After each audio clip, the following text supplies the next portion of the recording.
Hello, everyone. Welcome to another edition of the Gringo Show. Glad to have you back with us. A lot of news happening this week, so let's get right to it.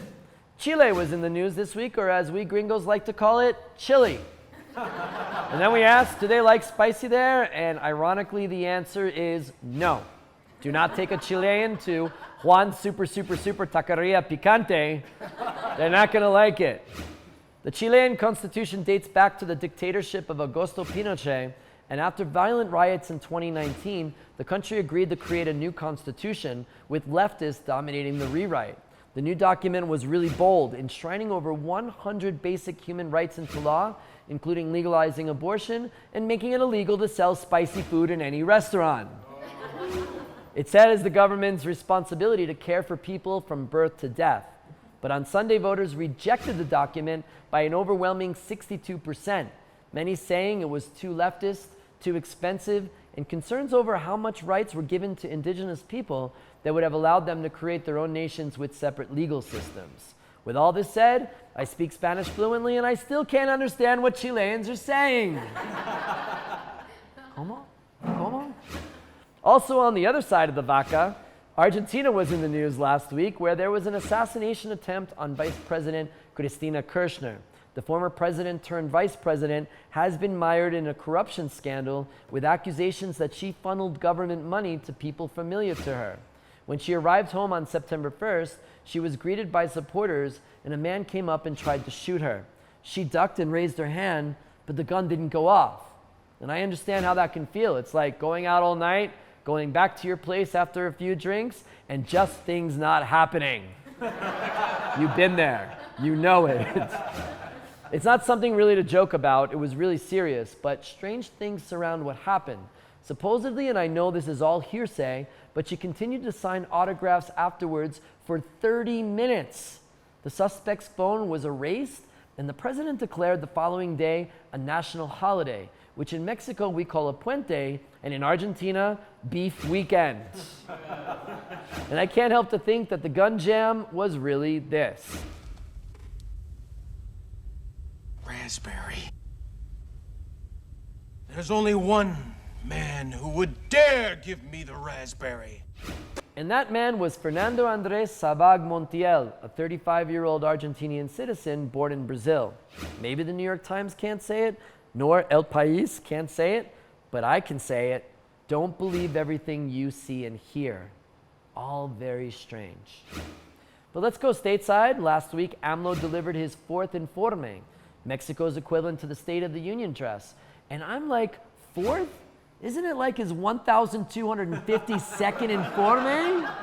He informs us 2 hours every single day, except on Sundays. Thank God for that. Actually, yes, let's thank God for Sundays, right? The president boasted great advancements with the economy, jobs, and security, citing figures about the amount of people registered in the IMSS, for example. Critics say the figures are misleading, just like the fact that I'm almost 6 feet tall. All right, I'm 6 foot tall in heels. All right, I'm 6 foot tall in heels on my tippy toes. Don't worry about it, leaving for losing presidential candidate Ricardo Anaya to set the record straight. Where in Mexico is Ricardo Anaya? Hemos logrado aminorar la desigualdad y la pobreza. Eso también es mentira. Estas son las cifras oficiales. Había 8.7 y ahora hay 10.8 millones de personas en pobreza extrema. O sea, no disminuyó. Hay 2 millones de personas más en pobreza extrema. Don't you want to just give that guy a wedgie? Like, come on, wedge that guy. Social media was in an uproar this week when new Education Secretary Leticia Ramirez was being interviewed on Televisa's main channel. Take a look. ¿Cómo va a aprender un niño las matemáticas en segundo de primaria que ya esté dentro del nuevo modelo educativo? No podría contestar eso. Tell me, Dan, what do you do? I decline to comment on that, thank you. Leticia, you are probably the person in charge of the most important government function in the country, the education. There's nothing controversial about just responding to a question of how should a student learn? You should know that. Moving on.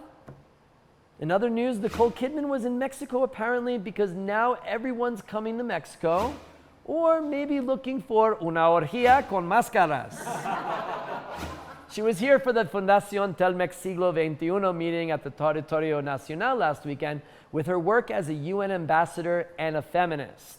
But then she walked out to a vendedor ambulante and got to do what we all love to do.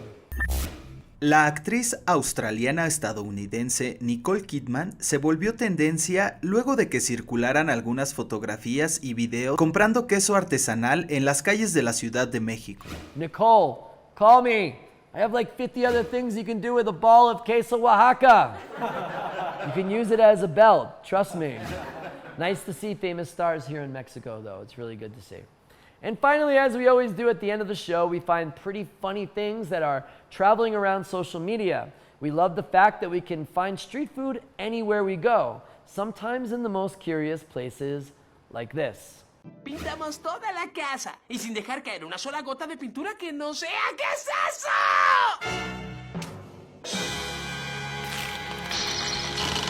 8, 9, 10. Ah, great. Now I deserve a sope. And how about this one from Chiapas? Cats traveling in cars are weird, but how about this big cat?